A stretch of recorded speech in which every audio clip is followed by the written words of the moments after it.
2028 Japan में एक modern दुनिया की चमकती सतह के नीचे एक पुरानी जंग अभी भी चल रही है।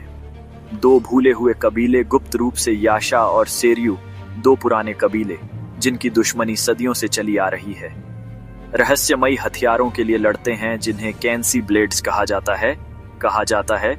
ये तलवारें अपने मालिक को खुद चुनती हैं और उसे अलौकिक शक्ति देती हैं। ऐसी तलवारें जो अपने मालिक खुद चुनती हैं और सुपरनैचुरल पावर देती हैं।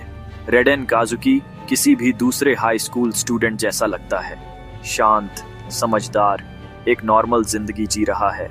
राइडन की जिंदगी में सब कुछ सामान्य लगता है, लेकिन उसके दिल में एक खालीपन है। लेकिन 3 साल पहले एक रहस्यमयी आग ने उसकी यादें चुरा लीं। सिर्फ बीते हुए कल के कुछ टुकड़े बचे जिन्हें वो याद नहीं रख पाता।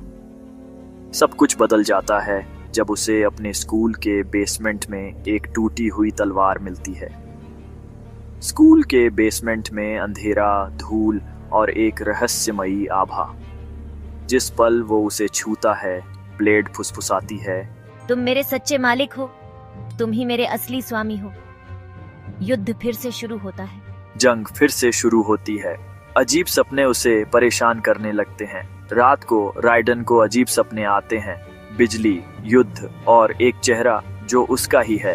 बिजली चलाने के विजन्स, एक योद्धा के रूप में लड़ना जो बिल्कुल उसी की तरह दिखता है।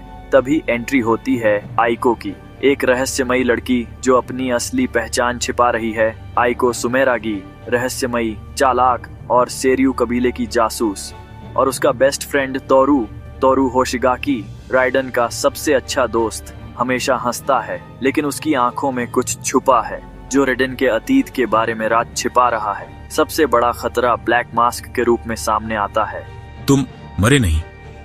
ब्लैक मास्क, याशा कबीले का सबसे खतरनाक हत्यारा, एक जानलेवा हत्यारा जो रेडेन को देखता है और हाँफते हुए कहता है, तुम मरे नहीं।